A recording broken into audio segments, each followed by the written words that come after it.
ये कथा परम सत्य है, पर फिर आगे पाप मत करो। ब्रह्म घर में आ गए हैं तो ब्रह्म में ही समा जाओ। छोटे छोटे संसार के मतलबों के लिए ब्रह्म को त्याग करके कुछ नहीं मिलेगा। और शास्त्रों के अनुसार तो सदगुरु से बड़ा ब्रह्म नहीं कोई बताया। शास्त्रों में तो गुरुदेव को गोविंद से भी बड़ा बताया है। गोविंद को बाद में पूजा गया है, पहले गुरु की प्रार्थना है पूजा पाठ में। अपने गुरु का ध्यान करो, फिर गणेश जी का ध्यान करो। गुरुदेव का ध्यान करके गणेश जी का आह्वान। और गणेश तो अग्र पूजक है, सबसे पहले उनकी पूजा का निश्चय है। पर गुरुदेव का मान उससे भी बड़ा मनाया है, शास्त्रों में मनाया। क्यों मान क्यों ज्यादा है? गुरुदेव तो शरीर में रहते हैं, मांस मज्जा हड्डी के पिटारे में रहते हैं, फिर मान कैसे ज्यादा है? मान इसलिए ज्यादा है कि दुनिया में चाहे कोई भी ब्रह्म क्यों ना आ जाए मनुष्य के रूप में, पर बिना गुरु के गोविंद का पता मिलने वाला नहीं है। गोविंद का पता गोविंद को भी नहीं मिला था, राम का पता राम को नहीं मिला, श्याम का पता श्याम को नहीं मिला। इनको गुरु पूजा करनी पड़ी और इन दोनों ने बचपन में ही गुरु पूजा की और हमेशा के लिए गुरु को धारण कर लिया। तो बाद में यश आ गया, गुरु की पूजा करके, गुरु की सेवा करके यश आया जीवन में। तो आज तक गुरु की पूजा करने वाले पूज रहे हैं राम और कृष्ण, भगवान के रूप में, ब्रह्म के रूप में। गुरु की सेवा सत्कार, गुरु की पूजा का फल शिष्य को इसी तरह मिलता है कि वो जिंदगी भर पूजता रहता है। आप जितने भी आश्रम और मठ मंदिर देख रहे हैं, ये सब गुरुओं की कृपा से चेला लोग ही पूज रहे हैं सब जगह। मैं भी किसी का शिष्य हूं, मैंने धोखा दिया नहीं, गद्दारी की नहीं, तो मेरी पूजा सेवा हो रही है, समाज में गुरु कृपा हो रही है। ऐसे ही मेरा शिष्य भी कोई होगा, उसकी भी पूजा अर्चना होगी, समाज में मान्यता होगी। पर जो अपने मन अनुसार जीते हैं, अपने मन अनुसार चलते हैं, वो जिंदगी भर भी शिष्य रहें तो भी पूजा नहीं होगी। गुरुदेव के वचन के लिए जीना मरना है तो आपकी पूजा होनी है। आप ही सिद्ध बनेंगे, आप ही भगवंत बनेंगे। गुरु कृपा ही केवलम, गुरु कृपा ही मंगलम। गुरु की कृपा से सब मंगल हो जाते हैं। नारद जी ने प्रसाद लिया यज्ञ का, ग्रहण नहीं किया, हाथ में लेकर नारद जी आगे बढ़ गए और परिक्रमा संपन्न हो गई। तो नारद जी परिक्रमा संपन्न करके सबसे पहले लक्ष्मी के घर गए, बैकुंठ में प्रणाम किया। मां, आपके आशीर्वाद से पृथ्वी लोक की सरहद परिक्रमा संपन्न हो गई। अब वरदान आशीर्वाद दो कि इसी तरह और लोकों की यात्रा हो जाए। सब लोकों की यात्रा जो है बहुत सरल है, पर धरती लोक की यात्रा बहुत कठिन है। यहां आके सरलता से सफल जाना वापस बहुत कठिन है महाराज। यहां जो आ जाता है वो यहीं का होके रह जाता है, जा नहीं पाता है भगवान के द्वार। मर जाना भगवान के द्वार जाना नहीं है बंधुओं। बोलिए, कोई मर गया तो लोगों के मन में क्या भाव है? लोग क्या बोलते हैं? भगवान के शरणागति हो गया, भगवान के।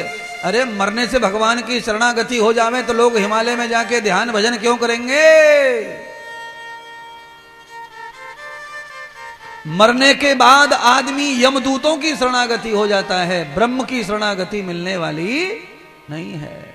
अरे ब्रह्म के चरणों में जाने के लिए करोड़ों में एक आध को मौका है महाराज। मरने से ब्रह्म नहीं मिलता, मरने से जन्म मिलता है, मरने से कर्म का फल मिलता है, मरने से योनियां शरीर मिलते हैं। ब्रह्म नहीं मिलेगा, ब्रह्म तो जीवित पर ही मिलता है। जो मर गया उसे ब्रह्म से कोई लेना देना नहीं है, उसे तो यहीं लटर पटर होना, यहीं उलट होना है महाराज। खेत में से धान काट के घर में रख लो, घर में से मंडी ले जाओ, मंडी से फिर घर ले आओ, यही नाचेगा वो धान, ये गेहूं यही नाचेगा। क्योंकि जो जहां पैदा होता है वहीं नाचता रहता है और वहीं नष्ट हो जाता है। तो आप जहां पैदा हुए हो उसी धरती पे नाचोगे। अमेरिका, लंदन, कनाडा, जहां जाना है जाओ, पर रहोगे धरती पर ही और यहीं मिट जाना है। इसीलिए महात्मा इंद्रदेव काफी प्रयास कर रहे हैं, रामपुर वासियों,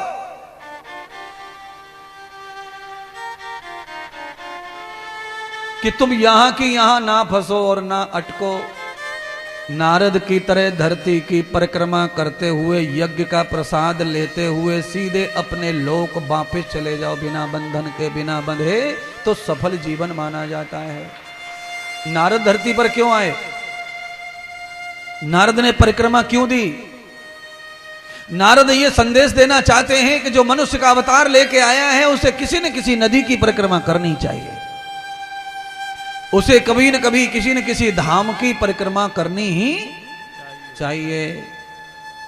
परिक्रमा में सबसे ज्यादा महत्व नर्मदा जी का ही बताया है।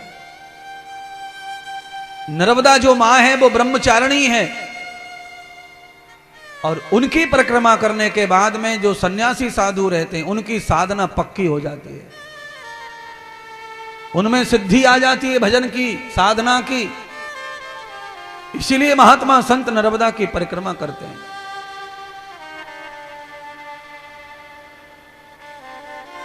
नारद ने तीनों लोकों में दर्शन लिया, पहले लक्ष्मी माता के घर, फिर पार्वती के घर, सरस्वती के घर, और तीनों देवियों ने दिल खोल के स्वागत किया। शाम के समय फिर नारद जी लक्ष्मी के घर गए। अब लक्ष्मी माता ने नारद को बिठाकर कहा, पुत्र बहुत दिनों के बाद आए हो, आज मेरे घर का भोजन करके जाओ। नारद जी ने इनकार कर दिया कि मां माफ करो, अब मुझे लक्ष्मी आपके हाथ का भोजन, सरस्वती के हाथ का भोजन, मेरी मां के हाथ का भोजन और पार्वती जी के हाथ का भोजन भी अच्छा नहीं लग रहा है। क्यों? क्या हो गया? तो कहा, जब से मैं धरती लोक पर उस पतिव्रता नारी के हाथ का भोजन करके आया हूं, तब से मुझे किसी लोक में भोजन स्वादिष्ट और प्रिय लगता नहीं है।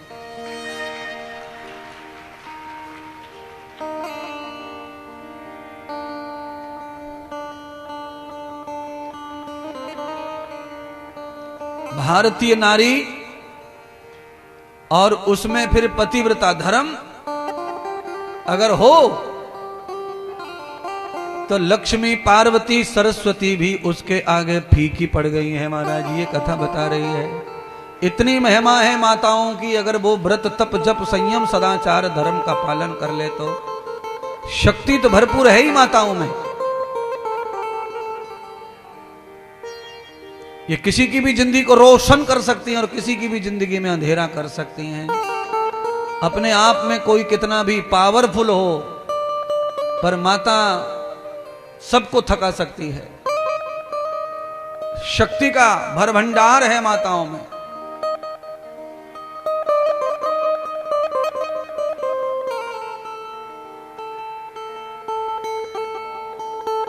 एक महात्मा बहुत तपस्वी थे और इतने तपस्वी थे कि वो किसी को भी भस्म कर देते थे, इतनी तपस्या। एक बार जा रहे थे, रास्ते में बड़ के पेड़ पर एक पक्षी बैठा हुआ, उसने बीट कर दी और महात्मा का कंधा बिगाड़ दिया उसने। तो महात्मा ने देखा पक्षी ने मुझे गंदा कर दिया, तो पक्षी को भस्म कर दिया महात्मा ने।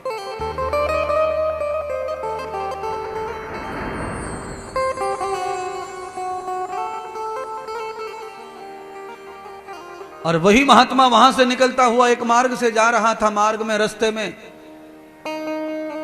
एक गृहस्थ में एक घर पड़ा और उस घर में महात्मा ने जाकर भिक्षा मांगी। उस घर की महिला ने कहा, बाबा आपको 10 मिनट इंतजार करना पड़ेगा, मैं इस समय पति को भोजन करा रही हूं। तो महात्मा ने कहा कि महात्मा के आगे पति को महत्व देती है। द्वार पर साधु आया है, तुझे पता नहीं मैं तुझे भस्म कर दूंगा। तो वहां से औरत निकल के दरवाजे पे आई और उस औरत ने कहा, महाराज मुझे तुम वो पक्षी मत मान लेना जिसे तुम भस्म करके आए हो, मैं पतिव्रता नारी हूं। महात्मा पीछे हट गए 5 फुट। महात्मा ने कहा, इस महिला को कैसे पता है कि मैं अभी पक्षी को भस्म करके आया हूं। अर्थात जो महिला पतिव्रत धर्म का पालन कर लेती है वो त्रिकालदर्शी हो जाती है, भूत भविष्य वर्तमान उसे सब पता रहता है, उसके बल पर ही वो सारा जीवन जीत लेती है। इतना बल है अनुसुईया माता में। नारद के मन में अब कोई माता नहीं बैठी है, न नारद की स्वयं की माता सरस्वती, न मानी हुई लक्ष्मी, न पार्वती। अनुसुईया ही अनुसुईया चिल्लाते फिर रहे। क्या हो गया मुश्किल? मुश्किल ये हो गई कि अनुसुईया की जय जयकार वैकुंठ में हो रही है, कैलाश में हो रही है, ब्रह्मलोक में हो रही है, तो तीनों देवियां रूठ गई, नाराज हो गई। नाराज हो गई मतलब तीनों देवी चिढ़ गई अनुसुईया से, और नारद ने पीछे से जले पे नमक और छिड़क दिया कि देवियों, धरती लोक पर इस समय तुम्हारी वाह वाह हो नहीं रही है, खत्म हो गई तुम्हारी पूजा। इस समय तो अनुसुईया छाई है, अब तो लक्ष्मी का पानी ना पचे महाराज। लक्ष्मी माता थोड़ी चतुर थी, चालाक थी और चंचल भी थी। हाँ, चतुर, चालाक और चंचल, ये तीनों गुण होते रुपैया में। रुपैया को कोई कितना भी काबू में रख ले पर वो रहता ही नहीं काबू में, मचलवाता ही रहता है मन को इंसान के। चंचल, चालाक, सरल भोले लोगों पे रुपए का अभाव रहता है। चालू चालाक लोग रहें तो पैसा वैसा हो जाता उन पे, क्योंकि लक्ष्मी का ही स्वभाव ऐसा है। लक्ष्मी ने पार्वती को फोन लगा दिया और सरस्वती को, तीनों को ले लिया कॉल रिकॉर्डिंग पे, तीनों वीडियो कॉल पे आ गई। हाँ महाराज, महाराज तब मोबाइल नहीं था ना महाराज, कैसी कथा सुना रहे हो? अरे महाराज मोबाइल तो तब भी था, आज भी था। मोबाइल तो जब से सृष्टि बनी है तब से सैटेलाइट है, पर पहले जो मोबाइल थे वो शब्द वेदी बाण जिन्हें कहते हैं, शब्द ऐसे ही पहचान लिया। हरि सरस्वती, हरि पार्वती। जब से नारद आया है धरती लोक से, न खाता है, न पीता है, न बोलता अच्छा, उसी के गीत गाता है। और अब हम तीनों देवियों की धरती पर कोई मान्यता नहीं रही है, वहां तो पतिव्रता नारी की मान्यता है धरती लोक पर, हमारी मान्यता खत्म हो गई। तो अब क्या करें?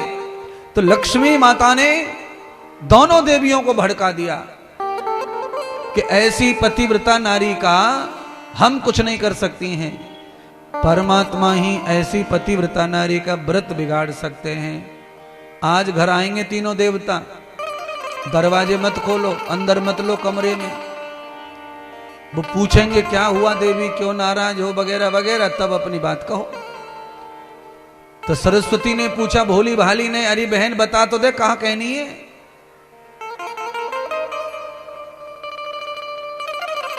पार्वती ने कहा बता दे, कहनी कहा है? तो कहा एक ही लाइन बोलनी है कि तुम हमको चाहते नहीं हो और दिन भर अपने भक्तों की सेवा में लगे रहते हो, तुम्हें पत्नियों का ध्यान ही नहीं है कि हमारी पत्नियों का दुनिया में मान सम्मान पूजा पाठ हो रहा है कि नहीं हो रहा है। आए, दरवाजे पर आवाज दी, तीनों देवियों ने सेम टू सेम उत्तर दिया कि आज दरवाजा खुलने वाला नहीं है, जाओ जाओ अपने भक्तों के पास ही जाके सो खाओ, आज यहां नहीं आओगे। क्या हुआ? तो कहा तुम्हें कहां फिक्र है अपनी पत्नियों की, तुम्हें तो भक्तों की पड़ी रहती है, कुछ पता है क्या चल रहा है? देवी क्या चल रहा है? तो कहा नारद धरती से आया है, वो बता रहा है कि वहां पतिव्रता नारी है अनुसुईया, उसकी वजह से हम तीनों की पूजा समाप्त हो गई है, कोई भी हमें पूज नहीं रहा, कोई भी मान नहीं रहा है। अगर आप हमें चाहते हो तो धरती पे जाओ और उस नारी का पतिव्रत भंग करके आओ। तीनों देवताओं ने आपस में टेलीग्राम लगाए, भाई क्या चल रहा है ब्रह्मा जी? ब्रह्मा जी कहने लगे तुम बताओ विष्णु जी क्या चल रहा है। दोनों देवताओं ने भोले बाबा को कहा कि भोले बाबा तुम बताओ क्या चल रहा है। तीनों के घर में एक जैसी कंडीशन, अचानक तो तीनों देवता व्याकुल हो गए।